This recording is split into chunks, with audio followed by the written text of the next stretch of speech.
प्रिय दर्शकों, नमस्कार। मैं ज्योतिषाचार्य पंडित सुखम द्विवेदी आपका इस यूट्यूब चैनल में स्वागत करता हूं। दर्शकों, आज का विषय है महालक्ष्मी योग। आज मैं आपको बताऊंगा कि किसी भी व्यक्ति की कुंडली में महालक्ष्मी योग का निर्माण किस प्रकार से होता है और महालक्ष्मी योग कुंडली में बने व्यक्ति कैसा जीवन व्यतीत करता है, इसके बारे में मैं आपको बताऊंगा।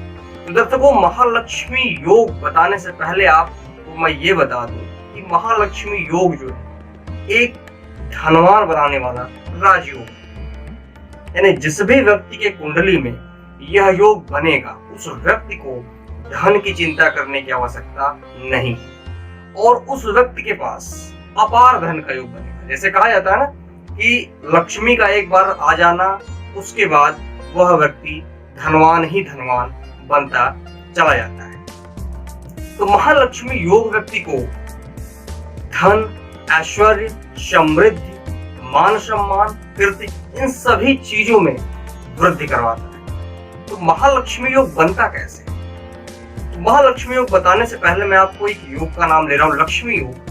मैं आपको उसके बारे में बता देता हूं।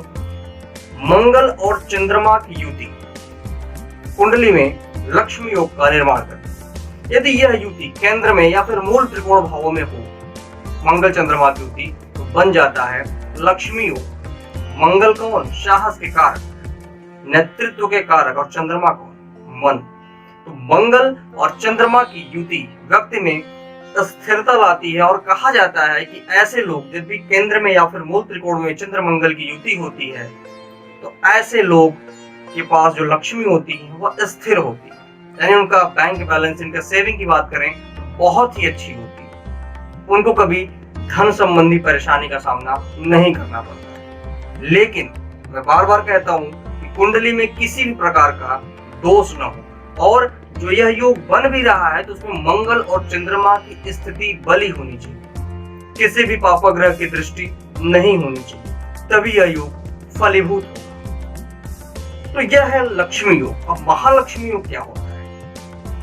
मंगल चंद्रमा की स्थिति अगर ऐसी है कुंडली में तो आपको तो धन, ऐश्वर्य, समृद्धि सब कुछ प्राप्त हो जाएगा। लेकिन जो मैं आज का जो हमारा विषय है महालक्ष्मी योग, ये कैसे बनता है? कुंडली का दूसरा घर यानी द्वितीय भाव और कुंडली का एकादश भाव। द्वितीय भाव को हम धन भाव कहते हैं और एकादश भाव को हम लाभ भाव कहते हैं। जब भी द्वितीय भाव के स्वामी और एकादश भाव के स्वामी का आपस में संबंध हो जाए, या फिर द्वितीय भाव मैंने क्या कहा? धन, एकादश भाव क्या का? लाभ। धन और लाभ का संबंध। कभी कभी ऐसा भी होता है कि दोनों भाव के स्वामी एक ग्रह हो जाते हैं। जैसे मैं एक सिंह लग्न का एग्जांपल लूं तो द्वितीयेश और एकादशेश दोनों कौन बन जाते हैं? बुध। तो बुध की स्थिति देख लेना ही, यदि बुध सर्वश्रेष्ठ होंगे तो महालक्ष्मी योग का निर्माण करते हैं। तो द्वितीय भाव का स्वामी और एकादश भाव का स्वामी, इन दोनों भावों को स्वामी का संबंध ही महालक्ष्मी योग बनाता है। यानी इन दोनों भावों के स्वामी का संबंध केंद्र में हो, मूल त्रिकोण में हो, अच्छे घर में हो, अच्छे राशियों पर हो, तो महालक्ष्मी योग का निर्माण हो जाएगा। और महालक्ष्मी योग में जन्म लेने वाला जातक सुख, समृद्धि, ऐश्वर्य, धन, मान सम्मान, कीर्ति, इन सभी चीजों को प्राप्त करने वाला होता है। कह सकते हैं कि एक हम जो लग्जरियस लाइफ की बात करते हैं, जैसे लोग ऐसे होते हैं कि जो चीजों को सोचते हैं यानी उनका सपना पूर्ण हो रहा होता है, जो उनका ड्रीम होता है वो अपने ड्रीम को पूरा करते हैं। कौन? जो महालक्ष्मी योग में जन्म लेते हैं। तो सबसे पहले मैंने क्या बताया? लक्ष्मी योग। ऐसा नहीं कि लक्ष्मी योग आपको धनवान नहीं बनाएगा, लक्ष्मी योग भी आपको धनवान बनाएगा। लेकिन इसके साथ साथ यदि द्वितीयेश और एकादशेश धन भाव के स्वामी और लाभ भाव के स्वामी का संबंध हो जाए तो अति श्रेष्ठ कह सकते हैं, आपको श्रेष्ठ लाभ दिलाने वाले हो जाते हैं। लेकिन कोई भी योग बने, कुंडली में किसी प्रकार का दोष न हो। कभी कभी ऐसा भी होता है कि लक्ष्मी योग तो बना हुआ है, महालक्ष्मी योग भी बनता हुआ आपको कुंडली में दिख रहा है, लेकिन व्यक्ति के पास धन नहीं है, व्यक्ति धन से परेशान है। इसके पीछे का कारण कहीं न कहीं से कुंडली में स्थित कोई दोष हो सकता है, जैसे काल सर्प दोष, पितृ दोष, गुरु चांडाल दोष, या फिर चलित चक्र में, जैसे मैंने बताया मंगल और चंद्रमा की युति से लक्ष्मी योग बन गया केंद्र में। तो पता चला चलित चक्र जब हमने बनाया तो चलित चक्र में क्या हुआ कि मंगल ने भाव परिवर्तन कर लिया या फिर मंगल संधि में चले गए, तो मंगल चंद्रमा में से दोनों भी यदि दोनों में से कोई एक भाव परिवर्तन कर लेंगे तो वह लक्ष्मी योग नहीं घटित होगा, उसका आपको श्रेष्ठ फल नहीं मिलेगा। इसलिए हमेशा चलित चक्र की भी एनालिसिस करना अत्यंत आवश्यक होता है। और यदि पूर्णतः लक्ष्मी योग बना हुआ है, यानी आपकी कुंडली में किसी प्रकार का दोष नहीं है और चलित चक्र में भी यह योग दिख रहा है, तो आप ये समझ लीजिए कि आप धन, ऐश्वर्य, सुख, समृद्धि को प्राप्त करने वाले हैं।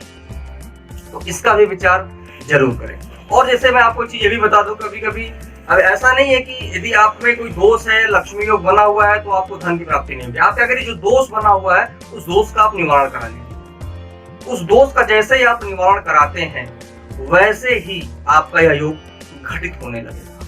तो दर्शकों, आज की जो हमारी जानकारी थी लक्ष्मी योग और महालक्ष्मी योग के बारे में थी, और उम्मीद करता हूं कि आज की जानकारी आपको अच्छी लगी होगी और आपको समझ में आया होगा कि किस प्रकार से लक्ष्मी योग और महालक्ष्मी योग बनता है। यदि आप ये जानना चाहते हैं कि आपकी कुंडली में लक्ष्मी योग, महालक्ष्मी योग पूर्णतः बन रहा है कि नहीं, जैसा कि मैंने आपको बताया, पूर्णतः कैसे बनेगा, कोई दोष ना हो और चलित चक्र में ग्रहों की स्थिति जो है सेम होनी चाहिए, भाव परिवर्तन नहीं होना चाहिए। तो यदि आप अपनी कुंडली की एनालिसिस करवाना चाहते हैं और जानना चाहते हैं कि आपकी कुंडली में यह योग है कि नहीं है, तो आप हमारे कॉन्टैक्ट नंबर 7007137352 पर संपर्क कर सकते हैं। और यदि आज की जानकारी आपको अच्छी लगी है तो आप हमारे चैनल को सब्सक्राइब करिए, लाइक करिए और शेयर करिए। धन्यवाद।